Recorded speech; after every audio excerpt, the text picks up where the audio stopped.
31st night আমরা অনেক আনন্দ উল্লাস করে থাকি, কিন্তু আপনি কি জানেন এই আনন্দের শব্দে কেউ কেউ নীরবে কষ্ট পায়? ফানুস যখন আকাশে উড়ে ঠিক তখনই দিগ্ভ্রান্ত হয়ে পড়ে নিরীহ পাখিরা। অনেক সময় আর ফিরে আসে না।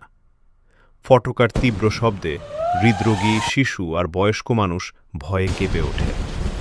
একটা শব্দ হয়ে উঠতে পারে বড় বিপদ। কুকুর, বিড়াল যারা কথা বলতে পারে না, তারা আতঙ্কে দৌড়াতে দৌড়াতে দৌড়াতে নিজের জীবনটাই হারিয়ে ফেলে। ভাবুন তো, আমাদের কয়েক মিনিটের উল্লাস কারো পুরো জীবনের ক্ষতি করে দিচ্ছে না তো? এই 31st নাইটে ফানুস নয়, মানবিকতা উড়াই। ফটকা নয়, শান্তি বেছে নিই। নতুন বছর আসুক মানুষ, প্রাণী আর প্রকৃতির জন্য নিরাপদ হয়ে।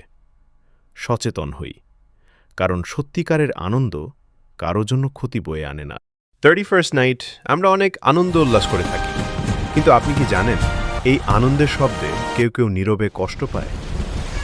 ফানুস যখন আকাশে উড়ে ঠিক তখনই দিগ্ভ্রান্ত হয়ে পড়ে নিরীহ পাখিরা। অনেক সময় আর ফিরে আসে না। ফটকার তীব্র শব্দে হৃদরোগী, শিশু আর বয়স্ক মানুষ ভয়ে কেঁপে ওঠে।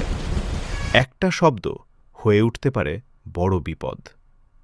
কুকুর, বিড়াল যারা কথা বলতে পারে না, তারা আতঙ্কে দৌড়াতে দৌড়াতে দৌড়াতে নিজের জীবনটাই হারিয়ে ফেলে। ভাবুন তো, আমাদের কয়েক মিনিটের উল্লাস কারো পুরো জীবনের ক্ষতি করে দিচ্ছে না তো? এই 31st নাইটে ফানুস নয়, মানবিকতা উড়াই। ফটকা নয়, শান্তি বেছে নিই। নতুন বছর আসুক মানুষ, প্রাণী আর প্রকৃতির জন্য নিরাপদ হয়ে।